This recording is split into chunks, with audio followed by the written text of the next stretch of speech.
What we have is we have a homicide at the 5500 block of DeSoto, which is the apartment complex to my right.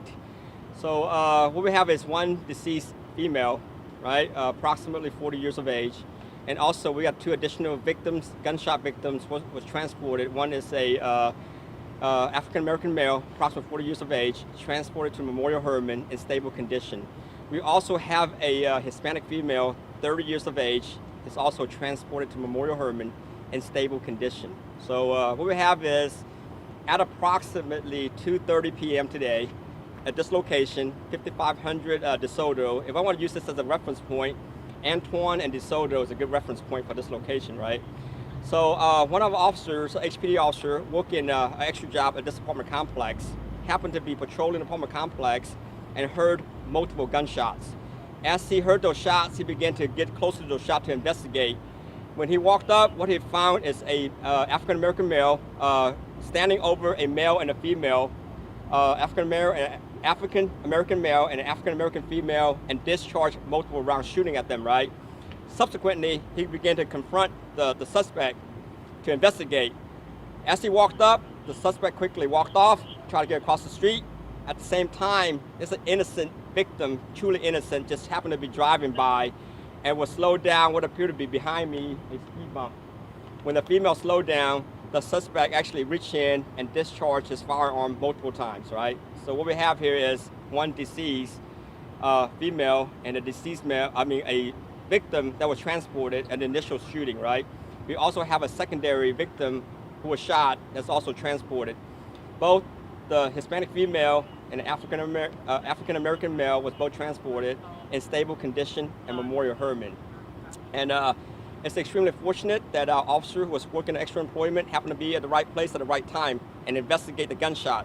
As he approached, also we're extremely fortunate, our outside law enforcement partner, our Constable Precinct 1's deputy, was also investigating a separate assault and disturbance at the convenience store down the road behind you guys in front of me, right?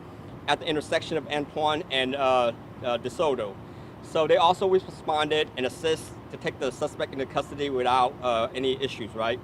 Now let's be mindful now. So it's roughly around 2:30, 3 o'clock, and you can look to my right. The apartment is extremely densely populated, right?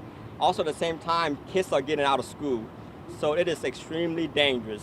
It is so fortunate. We are so fortunate today that it's only one victim and not multiple victims, especially involving kids, right?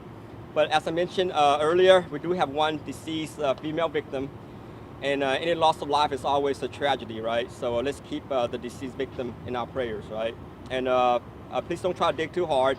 This is still part of the investigation. The deceased victim family has not been notified, right? Plus, please give us some time to make all the proper notification before you guys try to look too hard to find out who it is, right? Give us the courtesy to notify the family first.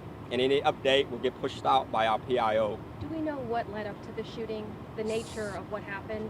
Yes, ma'am. So that's a good question. So everything is extremely preliminary right now. So what we have right now is we know the same suspect that I mentioned earlier that was investigated by the Precinct 1 constable is also the same suspect causing a disturbance with another group of folks down there by the convenience store, right? So we don't have the time, dedicated to investigate, to interview the suspect yet, right? So as such, it's still preliminary. We truly won't know, what is motivating him to do the shooting until we actually get the chance to talk to him first, right?